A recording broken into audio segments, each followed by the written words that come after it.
When billionaire Jackson Pierce spots a mysterious woman at his exclusive Manhattan club, he has no idea she's running from a deadly enemy who will stop at nothing to get her back. What begins as instant attraction becomes a fight for survival. When her dangerous past threatens to destroy everything they've built together, asterisk greetings, fellow dreamers. This tale is filled with love, secrets, and a twist you'll never forget. Let's dig in.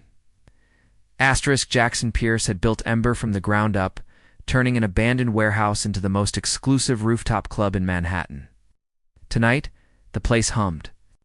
With its usual energy, crystal glasses clinking, designer heels clicking against polished concrete, and the low murmur of deals being made over aged whiskey. The city sprawled below them, a glittering maze of ambition and broken dreams. He paused. Mid-conversation with his investors, bourbon forgotten in his hand. She sat alone at a corner table, completely out of place among the tailored suits and diamond jewelry. Dark curls escaped from a messy bun, framing a face that belonged in old movies. She wore simple jeans and a white blouse that somehow made every woman in designer gowns look overdressed. What stopped him cold wasn't her beauty. It was the way she sat perfectly still, unbothered by the curious stares, sipping water like she owned the world. "Jocks, you listening?" Marcus, his business partner, nudged him. Jackson didn't answer. His feet had already started moving toward her table. She looked up when his shadow fell across her drink. "You lost?" Her voice carried a slight rasp, like she'd been laughing too hard or crying too long. "That's my line. This is a private club." "I know." She tilted her head, studying him with eyes the color of storm clouds. "I'm waiting for someone. Lena invited me." Lena, his best bartender. Jackson sat down without asking permission, ignoring the way conversation died at nearby tables. His members weren't used to seeing him personally handle security issues. "You're not on any guest list." Didn't know bartenders needed permission. "Slips for friends." She leaned back, completely unintimidated. "And you're Jackson Pierce? You own this place." "That explains the staring." A smile tugged at her lips. "Actually, it explains the watch." Her gaze dropped to the platinum Patek Philippe on his wrist. "The staring is just because you're blocking my view of the door." Jackson laughed despite himself. Most people either kissed his ass or treated him like a walking bank account. This woman acted like he was mildly inconvenient furniture. "What's your name, Dia Carter?"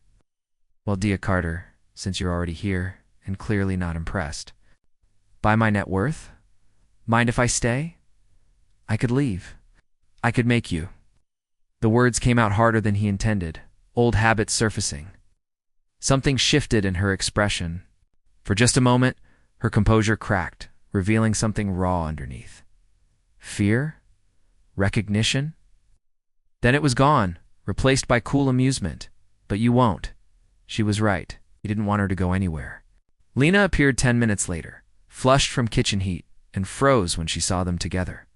"Jocks, you two know each other?" "We do now." Jackson kept his eyes on Dia, who had gone very still. "She's with you?" "Yeah, Dia's my best friend. Just moved back to the city." Lena looked between them, confused. "I promised her one drink." Dia started to stand. "I can go if it's a problem." "No." The word came out sharper than Jackson intended. "Stay, why?" He could have given her a dozen smooth answers. Instead, he found himself telling the truth. "Because I want you to." For a heartbeat, something vulnerable flickered across her face. Then she sat back down. The rest of the evening blurred together.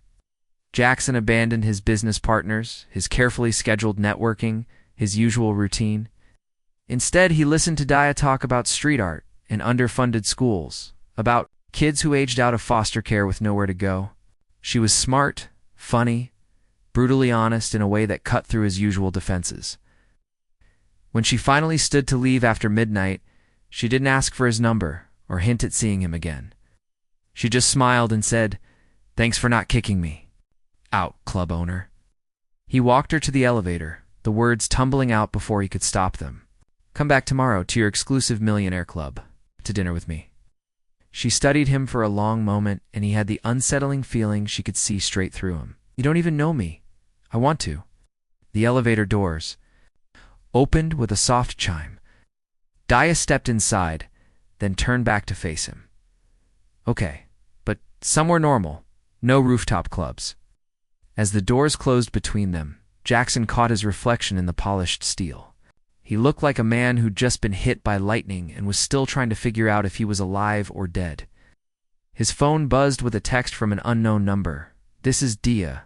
Don't make me regret this." Jackson stared at the message. Then, at the closed elevator doors, a strange tightness building in his chest. He'd built an empire on reading people, on knowing their weaknesses and desires before they did. But Dia Carter was a complete mystery. And for the first time in years, he wanted to be surprised. The black Aston Martin purred to a stop outside Dia's Brooklyn brownstone, exactly at 7. Jackson had spent the day in meetings he couldn't focus on, his mind replaying the way she'd looked at him in that elevator. It's like she was deciding whether he was worth the risk. She emerged wearing a simple black dress and combat boots, her hair loose around her shoulders. When she slid into the passenger seat, the car suddenly felt too small. "This is your idea of normal transportation?" she asked, running her hand along the leather interior. "I didn't say cheap, just not flashy, right? Because this screams subtlety." The restaurant he'd chosen was tucked between a bookstore and a flower shop in Tribeca. Antonelli's had been serving the same 7 families for 40 years, and the owner, Giuseppe, greeted Jackson like a son. Their table was in the back, lit by candles that cast dancing shadows on exposed brick walls. "Let me guess," Dia said, settling into her chair. "You own this place too?" "Giuseppe would probably stab me if I tried to buy it. His grandfather built this kitchen with his bare hands." She looked genuinely surprised. "You have friends who aren't on your payroll?" "A few." Jackson poured wine, studying her face in the candlelight. "What about you, besides Lena?" Something shuddered behind her eyes. "I'm not great at keeping people around. Why not? People leave, or they should." She took a sip of wine, avoiding his gaze. "It's easier to work alone." Jackson recognized the defensive walls going up. He'd built plenty of his own. "Tell me about the kids you work with." The change in her was immediate. Her whole face lit up as she described the community center. The teenagers she mentored, the way their eyes changed when they realized someone actually believed in them. Her voice caught when she mentioned a boy named Marcus who'd disappeared. From the program last year, aged out of foster care at 18. One day he was there, asking me to help him with college applications. Next day, gone. Social worker said he probably went back to the streets. She stared at her wine glass. I should have done more. Jackson reached across the table without thinking, covering her hand with his. "You can't save everyone, can't you?" She looked up, and he saw something dangerous in her eyes. "Isn't that what money's for? Power? What's the point of having it if you can't protect the people who matter?" The question hit him like a physical blow. He'd been asking himself the same thing for years, watching from his penthouse as the city ground good people into dust.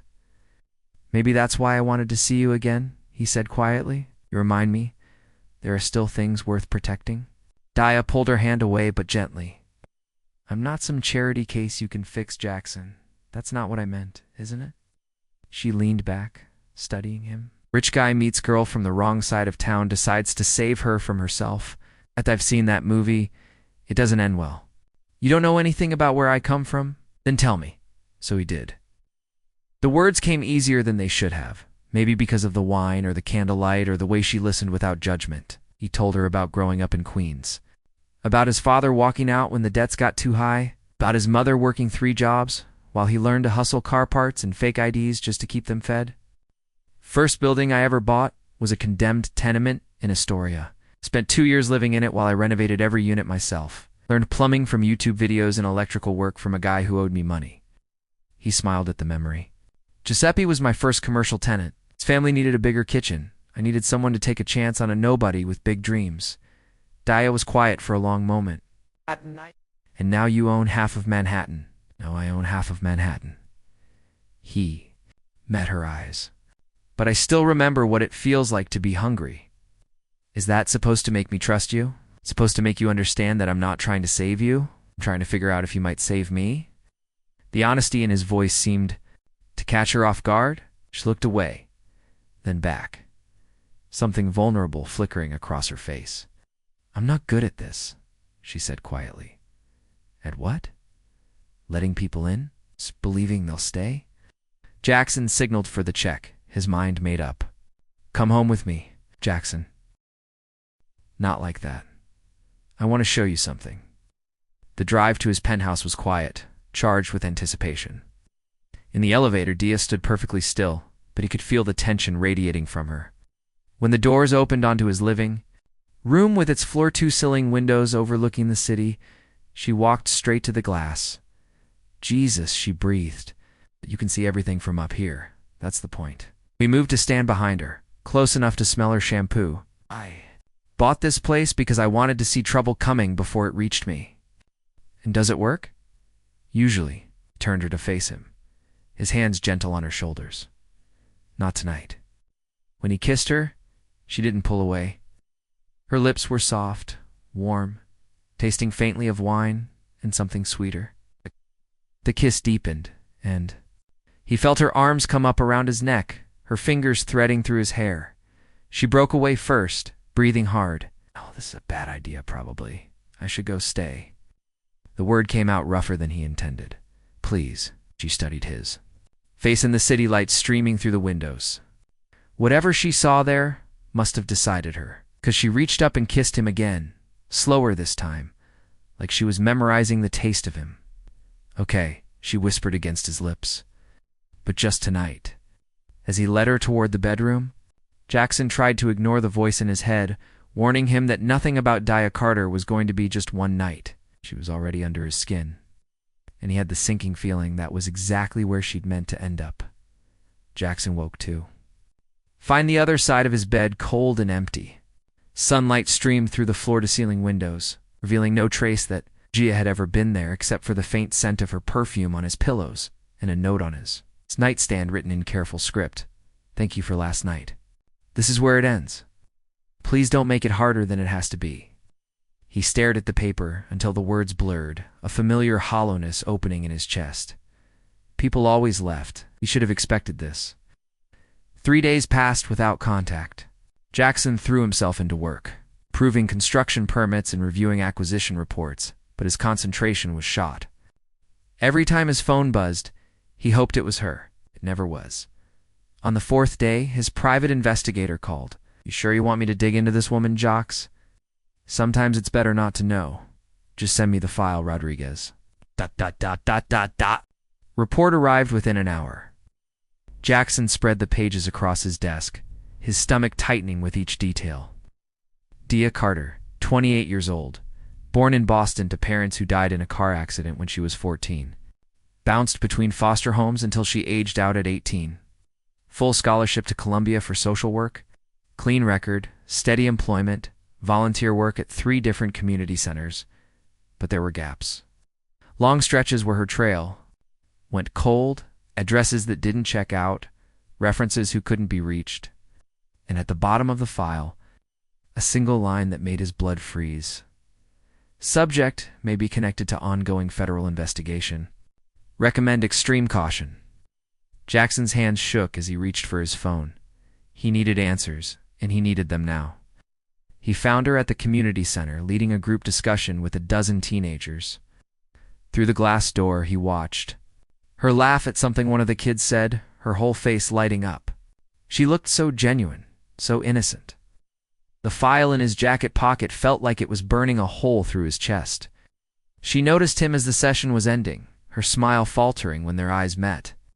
She said something to the kids and walked over, pushing through the door with her shoulders squared like she was preparing for battle. "I thought I made myself clear. We need to talk now." Something in his voice must have warned her because her expression shifted. "Not here." She led him 6 blocks to a small park where old men played chess and mothers pushed strollers along. Winding paths. They sat on a bench facing a playground where children screamed with delight on rusted swings. "You had me investigated. It wasn't a question." Jackson pulled out the file. "Want to explain these gaps in your employment history?" Dia didn't even glance at the papers. "No." There's a federal investigation, Dia. What kind of trouble are you in? The kind you can't fix with money? She stood up. But Jackson caught her wrist. Try me. For a moment, he thought she might actually tell him. Her facade cracked, revealing something desperate and afraid underneath. The walls slammed back up. Let me go, Jackson, until you explain what's happening. You want the truth? She yanked her arm free, fury blazing in her eyes. Fine. My name isn't Dia Carter. It's Diana Castellanos. And 3 years ago, I testified against a man who's been trying to kill me ever since. The words hit him like ice water. What? Miguel. Santos? Ever heard of him? Probably not. He's very good at staying invisible while he moves drugs through your pretty little city. I was a social worker in Boston, trying to help kids who got caught up in his operations. When one of them ended up dead, I went to the FBI. Jackson felt the world tilting around him. You're a witness. Was my testimony put him away for life? Or so everyone thought. 2 months ago, his conviction got overturned on a technicality. He's been hunting me ever since. That's why you disappeared. Why you're using a fake name. The marshals relocated me, gave me a new identity, told me to lay low and let them handle it. But Miguel found my first safe house in Chicago. Then the second one in Denver. Her voice was steady, but her hands were shaking. Brooklyn was supposed to be temporary. It's just long enough for them to track him down and put him back in prison. And instead, you met me. Instead, I made the stupidest mistake of my life. She laughed. Bitterly, I let myself believe I could have something normal. Someone who saw me as more than just a problem to be solved or a target to be eliminated. Jackson stood up, his mind racing. We can protect you. I have security, resources. You don't get it? Dia backed away from him. Miguel doesn't just kill people, Jackson. He destroys them. Everyone they care about. Everyone who tried to help them. The last person who tried to hide me ended up in the hospital with both legs broken and a message carved into his chest. What message? She belongs to me. The words hung in the air between them like a physical weight. Jackson felt something. Cold and violent, unfurling in his chest. The same fury that had carried him from the streets to the penthouse. Where is he now? Nobody knows, that's the problem. Dia's eyes filled with tears she refused to let fall. I thought I could handle this on my own. I thought if I just stayed invisible long enough, kept moving, eventually he'd give up, or the FBI would find him. But he's getting closer. The day before I met you, someone broke into my apartment. Jesus Christ, Dia. Why didn't you tell me? Because this is exactly what I was afraid of. She gestured between them. You getting involved, thinking you can fix this? Putting yourself in danger for someone who's already dead? You're not dead. I am. Diana Castellanos died the day she walked into that courtroom. Dia Carter has just borrowed time. Jackson reached for her, but she stepped back again. I'm leaving tonight. The marshals are moving me again, somewhere he'll never find me, somewhere I'll never see you again. No, it's not your choice. The hell it isn't. Jackson grabbed her shoulders, forcing her to look at him. I'm not letting him win. I'm not letting you disappear. Jackson, please. This isn't some business deal you can negotiate your way out of. This is life and death. Then let me help. You live. Before she could argue, his phone rang. Unknown number. They both stared at it until Jackson finally answered. Mr. Pierce. The voice was heavily accented, smooth as silk, and twice as dangerous. I believe you have something that belongs to me. Who is this? Jackson's voice was steady, but Dia could see his knuckles going white around the phone. Miguel Santos. I believe we have a mutual friend. Dia's face went ashen. She mouthed the word run, but Jackson shook his head, keeping his eyes locked on hers. I don't know what you're talking about. Diana's a beautiful woman, no? Such expressive eyes. I have been admiring them in the photographs my men took yesterday. She looks very comfortable in your bed, Mr. Pierce. The words hit Jackson like a physical blow. They'd been watching, following, taking pictures. What do you want? Simple. Diana comes home to me and you continue your very profitable life. Everyone wins. And if I refuse? Miguel's laugh was soft, deadly. You have built an impressive empire. Mr. Pierce, hotels, restaurants, that lovely club where Diana likes to drink water and pretend she belongs. It would be tragic if something happened to all that hard work. The line went dead. Dia was already moving, pulling Jackson toward the park exit. We have to get you somewhere safe. Call your security team, get them too. No. Jackson stopped walking, his jaw set with determination. I'm not running. This isn't about pride, Jackson. Miguel doesn't make empty threats. If you don't give me up, he'll destroy everything you've built. It's everyone you care about. Then we destroy him first. With what? Money lawyers? This isn't a corporate takeover. It's war. Jackson pulled out his phone, scrolling through his contacts. I know people. The kind who handle problems that can't be solved legally. No. Dia grabbed his wrist. The moment you go down that road, you become just like him. I won't let you do that. You don't get to make that choice for me. And you don't get to throw your life away for someone you've known for a week. They stared at each other, both breathing hard, the weight of impossible choices settling between them. There's another way, Dia said quietly. The FBI has been trying to build a case against Miguel's new operation. If they could get someone inside? Absolutely not. If I go back to him willingly, make him believe I've given up running, I could gather evidence. Enough to put him away permanently this time. That's suicide and you know it. Maybe. But it's the only way to end this without dragging innocent people down with us. Jackson cupped her face in his hands. You're not going back to him. I won't. Let that happen. It's not your choice to make. The hell it isn't. His voice was raw with desperation. I love you. The words hung in the air between them.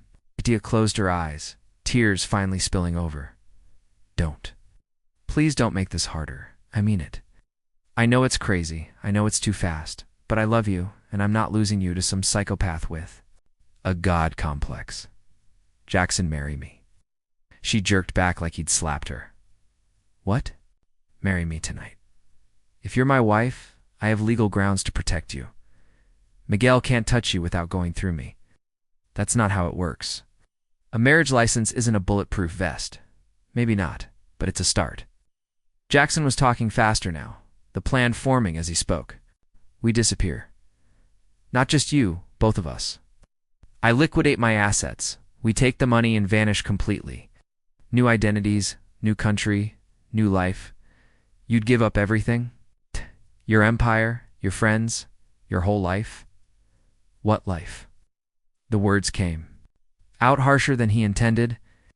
I spend my days in boardrooms making rich people richer, and my nights in clubs, tending to enjoy conversations with people who only see dollar signs when they look at me. The only real thing I've had in years is you. Dia was shaking her head. I can't ask you to do that. You're not asking. I'm choosing. No, you're not thinking clearly.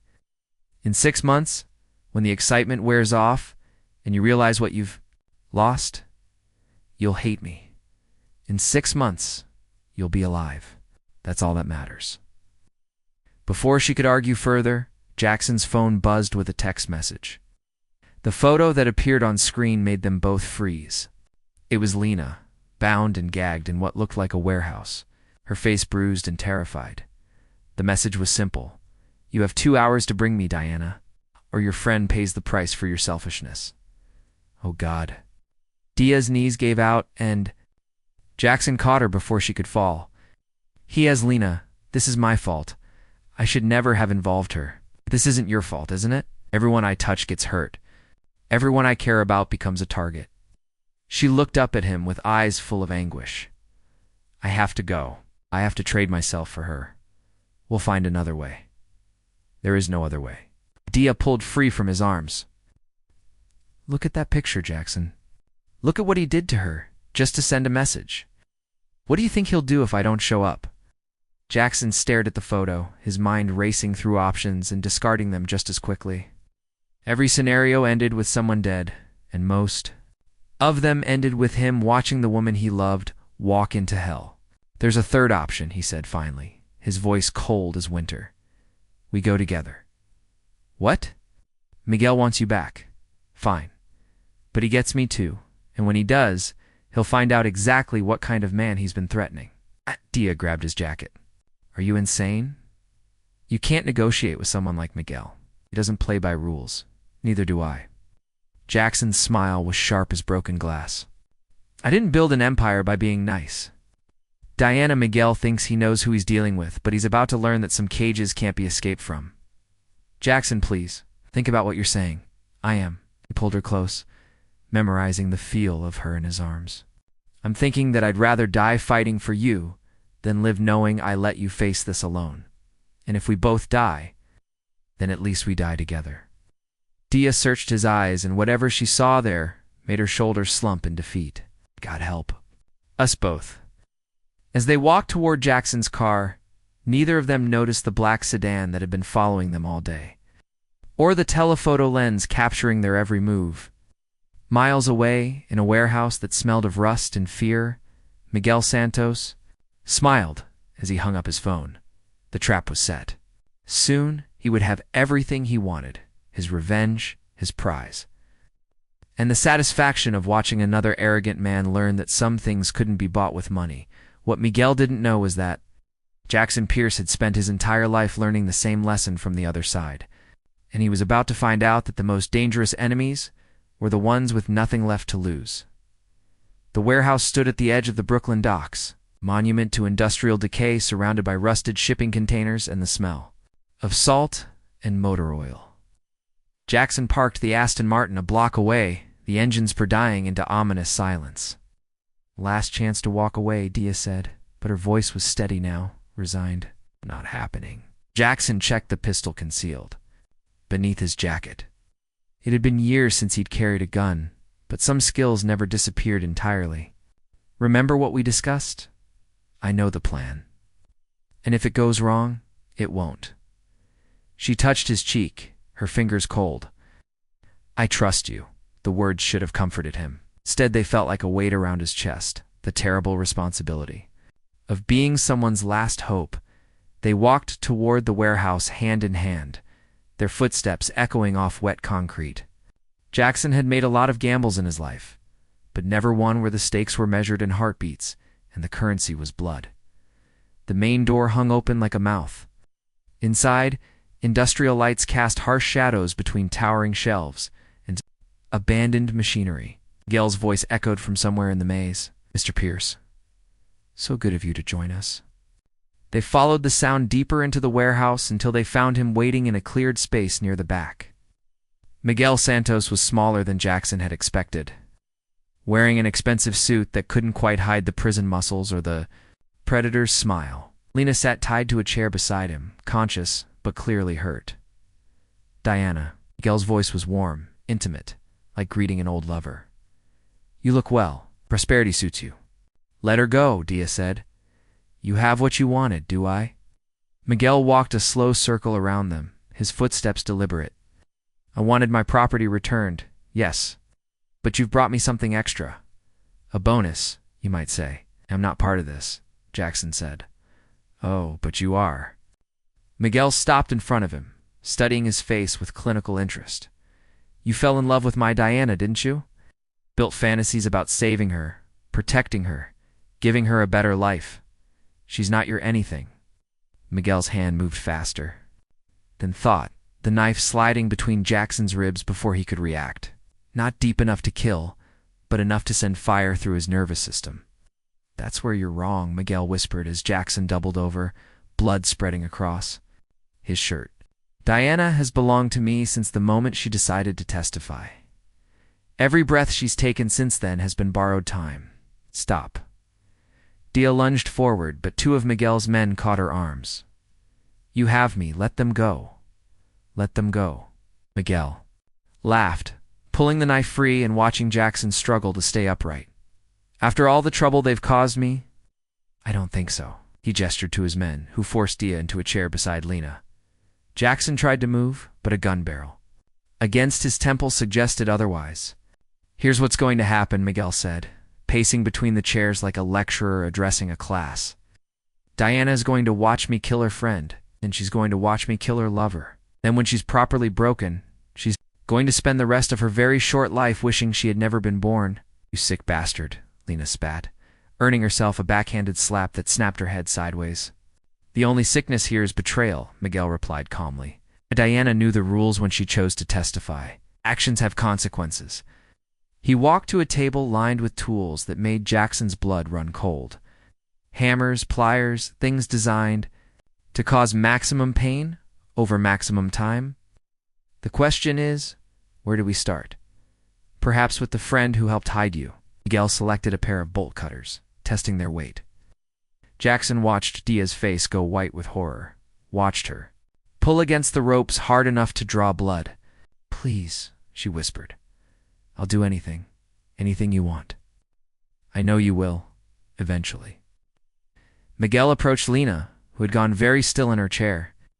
Jackson felt something cold and familiar settle in his chest, the same calculating fury. That had carried him from street orphan to empire builder. Miguel thought he was in control, but he'd made one critical error. He'd assumed Jackson would play by the rules. Miguel, Jackson called out, his voice stronger than it should have been. With a knife wound in his ribs? Before you start torturing people, shouldn't you check your phone? What? Your phone. Check it. Miguel frowned, but pulled out his device. His expression shifted as he read the screen, confusion giving way to alarm.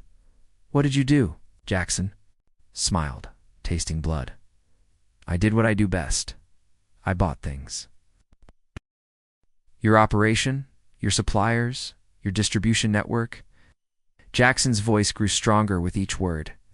Did you really think I'd walk in here without insurance? While you were busy making threats, my people were making offers your business? Partners couldn't refuse. Miguel's face flushed red. You're lying. Check your accounts. Call your lieutenants. Jackson leaned forward despite the gun at his head.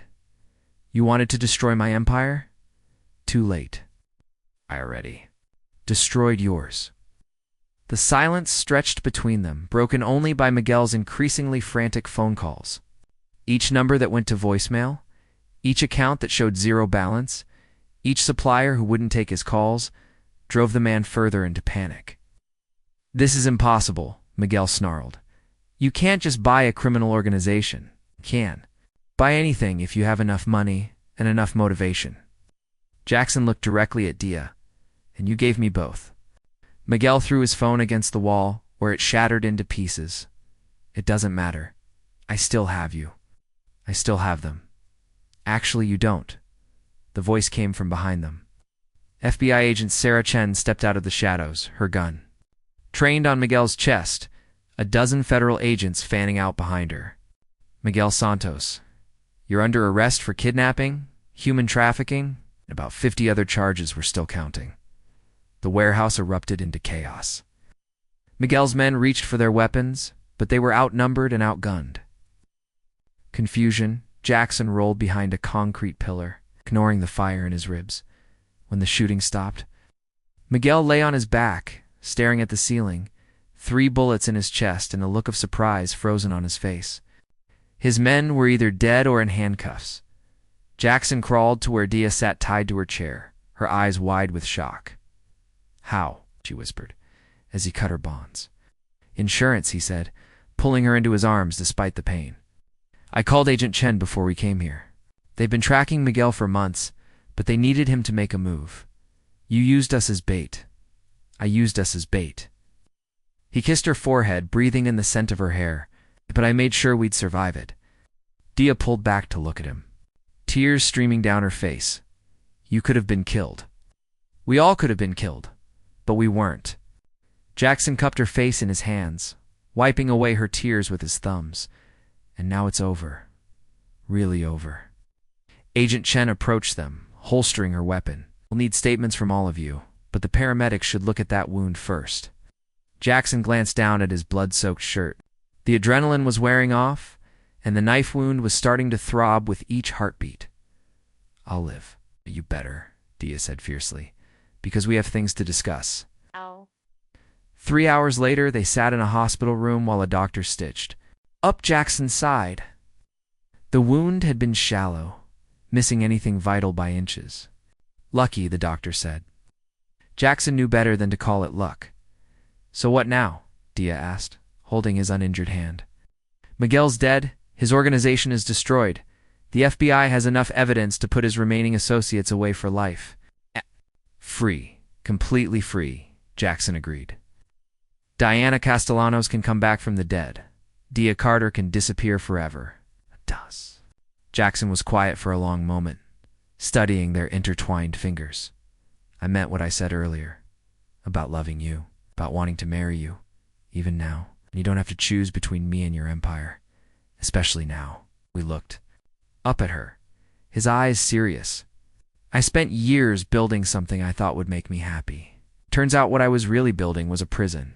You're the first person who's ever made me want to break free. Dia smiled, but there was sadness in it. And what if I'm not ready? What if I need time to figure out who I am when I'm not running? Then we take time. Jackson brought her hand to his lips, pressing a gentle kiss to her knuckles. Waited. My whole life to find you. I can wait a little longer for you to find yourself. Promise me something. Anything. Promise me we'll do this right. No more secrets. No more dangerous games. Just us figuring it out together, I promise. Dia leaned forward and kissed him, soft and sweet and full of hope. When they broke apart, Jackson could see his future reflected in her eyes. Not the empire he'd built or the money he'd accumulated, but something infinitely more valuable. 6 months later, Jackson stood on the beach in Santorini, watching Dia walk toward him in a simple white dress that caught the Mediterranean breeze. Lena stood beside her as maid of honor, fully healed and grinning widely.